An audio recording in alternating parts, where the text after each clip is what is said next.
Matheus, como você se interessou pelo Pilates e o que te motivou a abrir o seu próprio estúdio? Bom, o que me levou a ficar apaixonado pelo Pilates, primeiro foi que eu era atleta e eu nadei um tempo profissionalmente, então eu conheci o Pilates quando eu era atleta, eu gostava muito de praticar, então eu conheci o Pilates praticando. O que me levou foi, eu tinha um amigo que ele era instrutor, e eu lembro que eu estava muito desgostoso, eu trabalhava com análise ergonômica antes, estava muito infeliz no meu trabalho, e aí eu estava buscando uma nova oportunidade de recomeçar dentro da minha área, dentro da minha profissão, que é a fisioterapia. Conversando com ele, ele me motivou, acabei fazendo um curso. E ele foi a primeira pessoa que me contratou, porque eu fui substituir ele, de passar um mês no Canadá e já jogou o estúdio dele na minha mão. E daí pra frente eu fiquei apaixonado e não consegui mais parar. Qual foi a maior dificuldade que você enfrentou ao montar o seu próprio estúdio e como superou? Bom, eu não montei meu próprio estúdio, não comecei no estúdio do zero, é isso que eu quero dizer.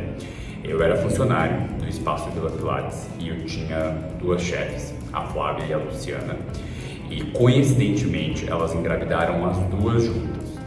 Eu já trabalhava aqui, eu acho que 1 ano e pouco, e aí eu vi que elas estavam com um problema, porque como que elas iam ter esse bebê ia nascer, e eu vi neste problema uma oportunidade, e eu ofereci me tornar o terceiro sócio da unidade, comprometendo aí por um período de mais ou menos uns 2 anos, administrar sem trazer tantas grandes preocupações para elas, e elas viram isso como uma oportunidade delas terem uma gestação mais tranquila, uma gestação não, né? Desse primeiro filho, acho que da Flávia era o primeiro. Pode compartilhar um momento de desafio ou obstáculo que tem enfrentado ao longo da jornada como empreendedor de um estúdio de Pilates? Posso. A pandemia. Não só eu, acho que como todo mundo aí enfrentou. Eu acho que a pandemia, ela fez a gente se reinventar um pouco aqui no estúdio. Ela fez a gente buscar novas possibilidades e acabou me mostrando como o Pilates ele é muito mais amplo do que só o que a gente imagina. Você pode desde fazer vídeos na internet, quanto você pode dar aulas online que são maravilhosas, e realmente foi um obstáculo muito grande que superamos com louvor, tivemos muitos problemas. Como lidou com isso? Primeiro eu fiquei em pânico, em desespero, mas a primeira coisa que a gente fez na pandemia foi fazer um vídeo institucional, eu e minhas duas sócias, que na época éramos 3 sócios, e fizemos um vídeo, encaminhamos para todos os alunos, explicamos a situação e dizíamos que contávamos, pelo menos com a boa vontade, se pode dizer, deles de experimentarem o online. Eles experimentaram, amaram, e aí daí ficamos um pouquinho mais tranquilos. O que diferencia o seu estúdio de Pilates dos outros? Quais são os principais valores e princípios que os norteiam? O que eu acho que diferencia o meu estúdio dos outros estúdios é primeiro você conseguir enxergar o seu cliente. Eu acho que eu falo isso para todos os meus professores, eu sou muito claro com isso. Escute o que o seu cliente está falando. Ele, por mais que ele não saiba sobre Pilates, ele tem desejos, ele tem sonhos e ele, principalmente, ele conhece um pouco do corpo dele. A gente pede assim, escute o seu cliente, sempre dê ouvido para o seu cliente. Eu acho que esse, sem brincadeira, é um diferencial muito grande aqui no estúdio. E também não adianta só você escutar sem saber o que você vai fazer com essa informação. Vai atrás de soluções para o seu cliente. Converse com ele, tente explicar um pouco como que você está pensando ali naquela estratégia. Não o tempo todo, gente, mas assim, eu sempre dou feedbacks, eu dou pequenas pílulas para o meu cliente. Todas as aulas, tipo, olha, vamos trabalhar lá sua lombar, naquele movimento assim, porque vai te ajudar naquilo. Eu tento trazer essa ideia e eu coloco o meu aluno para participar da aula, do tipo, eu trago uma responsabilidade para ele, da importância dele estar na aula, da importância dele levar a sério aquilo que a gente está fazendo. De uma maneira muito tranquila, claro, sempre descontraída, mas eu sempre tento fazer isso. E os princípios que me norteiam é honestidade, sem sombra de dúvida, eu sempre sou muito honesto com o meu aluno. Eu sei que o Pilates ele não faz milagre, mas eu sei que ele pode ajudar em muitas coisas. Então eu acho que a gente é muito honesto aqui no estúdio e a gente é muito sério. Eu acho que são 2 coisas no estúdio que eu prezo muito com meus professores. Seja honesto com o seu aluno e seja muito sério e profissional, sem sombra de dúvidas. Como você promove o seu estúdio de Pilates e atrai clientes? Hoje, sinceramente, a gente não precisa promover mais o estúdio. Ele está no bairro aqui há um bom tempo e, sem sombra de dúvidas, já é aquela coisa das pessoas indicação. A gente vem com muita indicação, porque realmente, quando você resolve um problema de um aluno e esse aluno passa a acreditar no seu trabalho, ele vai ser a melhor propaganda para você, sem sombra de dúvidas. Então, a gente não investe, a gente tem site, a gente tem o Instagram, eu tenho o meu Instagram pessoal, que não tem nada a ver com o do estúdio. Então a gente realmente vem por muita indicação. Existem estratégias de marketing ou abordagem específica que funcionaram bem para você? Olha, eu nunca tentei nada, para ser bem honesto. Eu sempre foquei em atender muito bem quem está aqui dentro, porque é muito mais fácil você manter essa pessoa, te trazer novos clientes, do que ficar buscando fora. Eu sempre tive essa visão e funcionou para o meu estúdio.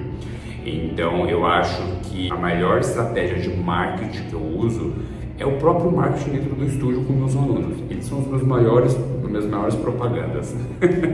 Quais conselhos você daria a alguém que está pensando em abrir seu próprio estúdio de Pilates? O primeiro conselho que eu dou, pensa que isso é uma empresa. Hoje existe um dado estatístico que 95% das empresas fecham depois de 5 anos. Por quê? Porque não existe um planejamento. Planejamento que eu digo é assim, quando você abre um estúdio de Pilates, você tem que ter um capital para abrir. Depois você tem que entender que esse estúdio ele vai começar a te gerar um dinheiro depois de uns 6, 7 meses. Assim, a não ser que você já tenha aí muitos clientes particulares que vão para o seu estúdio, que eu acho que não é o caso da grande maioria. Então eu acho que é saber que ele vai demorar para dar lucro. Você vai ter que ralar, você vai ter que ser secretária, você vai ter que ser faxineira, você vai ter que fazer o marketing e um bom atendimento, um bom protocolo de atendimento. Faça cursos. Hoje em dia você não precisa gastar com tanto com curso, porque existe aí muita gente dando dica na internet, eu sempre falo isso. E tenha paciência. Coisa muito importante, pesquise onde você está abrindo seu estúdio de Pilates. Se as pessoas vão ter uma renda para poder pagar, para poder subir o lucro. Uma coisa muito simples. Quantos alunos você vai precisar ter pagando a mensalidade que você está cobrando para suprir suas despesas do estúdio? Porque é a partir dali que vem o lucro, né? Então você tem um basal e a partir dali você tem um lucro. Então esses itens são muito importantes você pensar sobre o sucesso do seu estúdio, você está querendo abrir seu estúdio. Eu acho que é muito importante. Quando eu abri minha segunda unidade, foi basicamente assim, a gente fez todo um levantamento e deu muito certo, foi um sucesso e está sendo um sucesso no caso. Mas a gente se preocupou com esses detalhes, tanto eu quanto a minha sócia. Eu amo a Janaína Cintas. Ela é uma embaixadora da Metal Life e eu sempre estou vendo os posts dela e ela sempre me desperta a pulguinha atrás da orelha que me faz pesquisar. Como você se mantém atualizado sobre as tendências e desenvolvimentos na área do Pilates? Há alguma fonte de inspiração ou influência que você gostaria de compartilhar?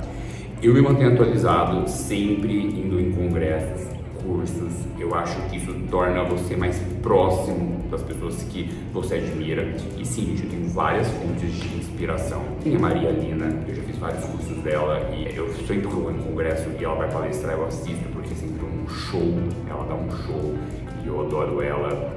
Enfim, eu acho que tem algumas pessoas aí no Pilates que elas não têm uma parte teórica incrível, assim, nossa, olha que uma pesquisadora maravilhosa, mas que na internet me inspira porque eu acho que ela sabe muito bem dar exercícios que não fogem do método, que não é o famoso Pilates. Ela consegue trazer para mim, me inspirar a construir aulas para meus alunos. Enfim, tem bastante pessoas aí que, mas sem sombra de dúvida, fazer cursos. E isso é uma coisa que vale a pena, investir. Invista na sua formação, sempre, não pare. Como qualquer profissão, constantemente invista. No que diz a respeito ao bem-estar e à saúde, como você vê a importância de Pilates na vida da pessoa? Quais os benefícios que ele oferece? Gente, assim, essa pergunta assim é quase que Pilates, ela só tem benefícios positivos, assim, eu não consigo imaginar você fazer Pilates e ter um efeito ruim. Isso se você fizer num bom estúdio. Mas, sem sombra de dúvidas, assim, a bem-estar e saúde, você trabalha mobilidade, você trabalha respiração, você conhece consciência corporal, sem sombra de dúvidas, e tudo isso vai interferir em como você quer envelhecer, que é a melhor coisa do que envelhecer bem, ligado ao bem-estar. Então, eu acho que Pilates, ele deveria ser praticamente quase que obrigatório.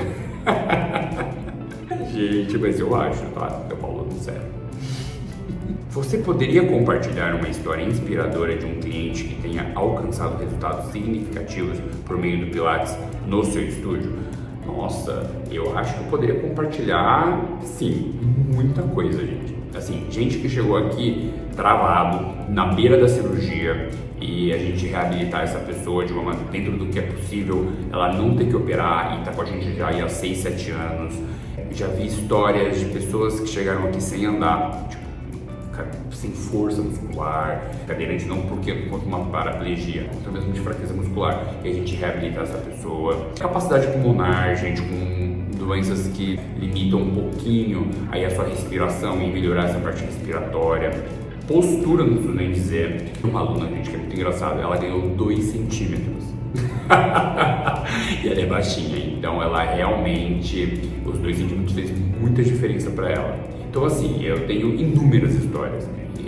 Eu tenho assim, mas nem se compara com as histórias positivas, com as histórias de pessoas que saíram daqui insatisfeitas. Talvez não satisfeita com o resultado, mas talvez não se identificou com o método, mas insatisfeito com o resultado eu acho que eu não lembro de nenhuma. A escolha de um equipamento de qualidade foi uma preocupação para montar o seu estúdio? Foi. Sempre foi. Tanto dessa unidade quanto da outra unidade. Como eu trabalhava em outros estúdios e vim trabalhar aqui sempre foi Mentalife, tá? A vida toda. E no meu outro estúdio sempre foi Mentalife. A gente faz muita diferença. E o aluno sente. Equipamento mais estável. Você olha assim, ele é bonito. Primeiro, isso chama atenção. Depois, quando você vai manusear, usar o equipamento, realmente faz uma super diferença. Eu sei porque aqui em volta do meu estúdio tem outros estúdios que eu sei de alunos que não eram os mesmos equipamentos que eu uso no Mentalife. E era engraçado que eu ouvia muito isso de comentários, falando, nossa, mas esse estúdio é bonito, nossa, mas esse equipamento é um pouquinho mais firme, nossa, eu fui fazendo o equipamento lá, ele chacoalhava inteiro, eu escutava muito isso. Não sei nem de qual marca que era, mas eu tinha uma aluna que tinha um estúdio que o barrel se chacoalhava inteiro, e que ela morria de medo de subir nele, e quando ela foi subir aqui no estúdio, ela tava com medo, e aí ela subiu e viu que era estável, sabe, que ele não movimentava, então toda certeza isso foi uma preocupação aqui e para outra unidade, quando a gente foi montar, a gente não pensou 2 vezes, fora a durabilidade, gente, porque assim, é para uma vida, realmente. A qualidade dos equipamentos influencia em uma aula mais produtiva?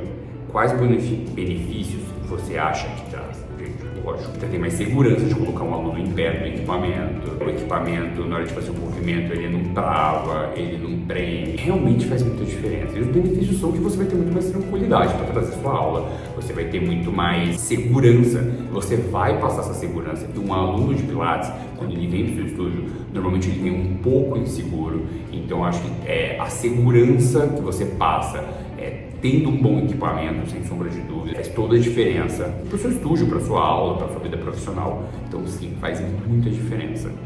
Como você vê o atual cenário do Pilates? Você acha que hoje fala mais de Pilates do que no passado? Sem sombra de dúvidas, eu acho que o Pilates ele tem crescido cada vez mais. Tem muito espaço para muita gente. Não acha que está saturado, tem muito estúdio, não. Tem muito estúdio bom, será que tem? Não tem tanto assim não, gente.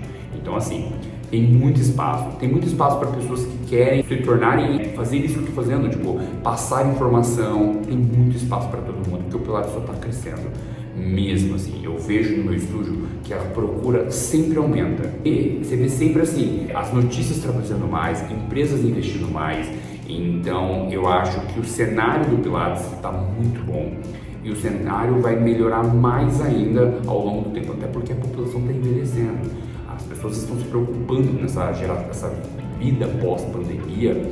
Eu sinto uma preocupação maior com a própria saúde. Então sim, eu acho que o cenário está muito bom. Tem se falado muito de Pilates, tem aparecido muito pessoas estudiosos que trazem a de Pilates que eu amo, porque esses estudiosos os capacitam a nos tornarem profissionais melhores, muito mais do que antes, com toda certeza.